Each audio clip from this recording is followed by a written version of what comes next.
Hey Scandal fans, this is Tiffany Graham coming to you from Atlanta. So Scandal last night was,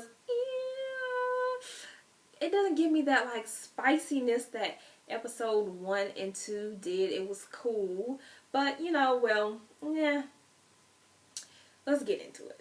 So it was funny. There were some funny parts. There were some good parts. What I love, actually one of my favorite parts about the whole episode was seeing Millie's drunk ass. She was drunk and funny. And I love it because she's always, this highfalutin Southern belle, and I wear my old 1950s suits, real pressed tailored. But she was drunk, slurring her words. She She wanted to smash her husband knowing that she can't stand him. And speaking of that, this whole like argument thing between President Fitz and Millie seems a little staged this week. Like their beef before seemed like, okay, I really wish we can get a divorce, but we can't. But the way that they were arguing this week, it just seemed unnatural. Like they were just trying to find a way or something to argue about. I mean, really, Shonda Rhimes, can they get a divorce, a separation, or something? I'm getting so tired of them arguing with each other. I don't know about you guys, but I really am. If I see them argue about something else, next week I'm going to shoot myself in the head because it's really getting annoying. Because right now at this point in the game, they've been really, it's really been hardcore, like, I hate you maybe for the past middle of last season till now. But now it's like, okay, what can they fight about at this point? Millie knows about Olivia. Millie, it's clear between the both of them that they can't stand each other's guts. It's clear that Millie can't stand the kids and she's just in there to possibly get her seat to run for an office. But how long is this gonna go on? Really, I'm getting tired of it. Can we add something other kind of variable to their relationship? Because if I have to watch them for the rest of the season just go back and forth and argue about some little stupid stuff, yeah, I don't even want to see them together. Let's find something else to do with them too. The Huck thing. So that's what the biggest thing that I wanted to see was how were they going to bring Huck into this whole situation. It was interesting to me. I guess it was kind of one of those things that, all right, well, Olivia understood that she was wrong after he choked the hell out of her. She got the clue like, okay, damn, Huck, I fucked up. And I guess it was almost kind of like an unspoken thing, like, okay, well, you take a day, we cool out, you come back, that kind of thing. The whole thing at the end with him killing her dad, I just knew that Huck was gonna kill her daddy. I was like, yes, because I can't stand him. But he didn't. Of course not. I mean, that would take away some of the element of the show. So go figure. I got my hopes up that dang it, he killed him. Go Huck. But he didn't. And I don't know why Olivia was so mad. I mean, I understand that's her dad, but on the inside, she probably would have been like, yes, he's gone. I can get my life back. But, yeah, not so lucky right now, guys. But I will make this prediction, though. I think that Mr. Eli Pope will be gone by the end of the season. Somebody's going to take him out. It's going to be Jake. It's going to be President Fitz going to put a hit on him. Or it's going to be Huck's finally going to get the balls to do it. But he made a good point, though. And I was thinking about that too. Can he really do it? Because considering the fact that he is that Olivia Pope's dad is command of B613, you got to think about it. These guys have been so brainwashed. It's almost like they have the master-slave mentality, if you think about it. I'm going to take this real, I can't think of the word that I want to say, but as far as the correlation. But if you think about like the slave and the master whole connection, and people always think about this, and this is what I thought just learning about slavery throughout the years is, why didn't the slaves just kind of get together, there's more of them, and just go against their master and overthrow the slave masters? But it's like you're brainwashed.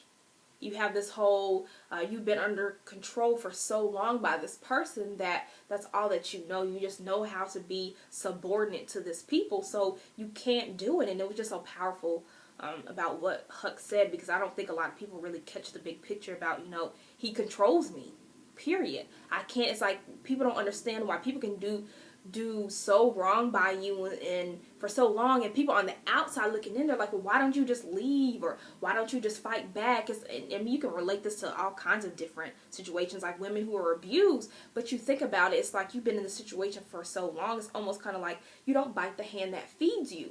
You've been brainwashed, your mind is totally screwed up. Huck he's screwed up, and this person, Eli Pope, is like his daddy too, so to speak. You know, he has a power to take everything away from you, to give it to you, so you're under his control. As much as you would love to see him gone, you just can't do it. So I thought that was really a real cool element that they put in there. I thought that was very, very powerful. The whole crazy lady with the bomb thing, that was just like, okay, what the hell? Where did this whole thing come from? But I mean, that's really just how this whole government thing works, you know?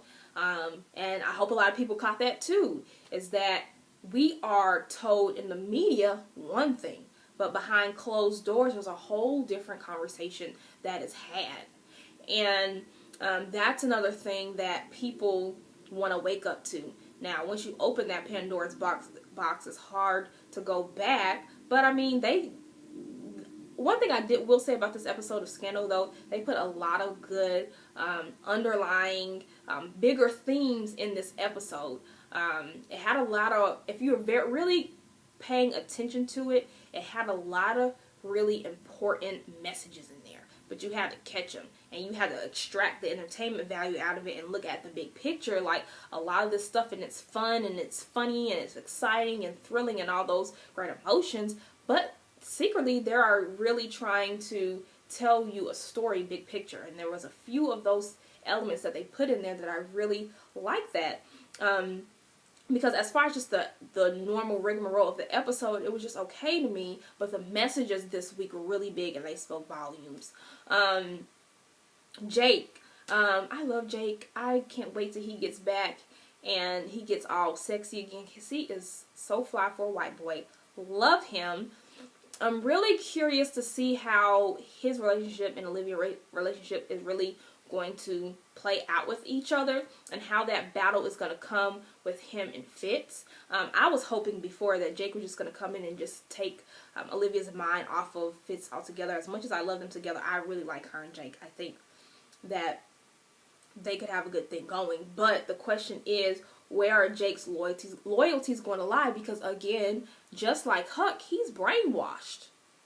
So how is that going to work? I don't feel like Jake is as damaged as Huck is. Huck is on a whole different level of just crazy, because I feel like he'd have more taken away from him. But it's going to be interesting to see how Jake evolves in her relationship. So I'm curious to see how that's going to play out.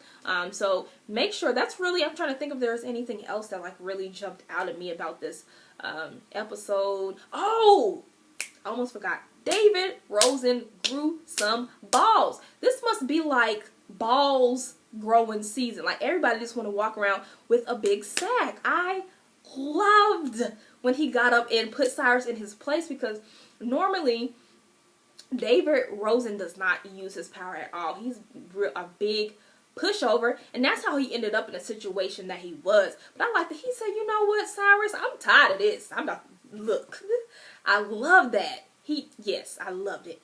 Him and Fitz both get kudos for that. They did that. I love David Rosen did that and put Cyrus in his place. Because Cyrus thinks that he's a big old bully. He gets on my nerves. He needs to have another heart attack. It just don't make no sense the way he thinks he can punk off everybody.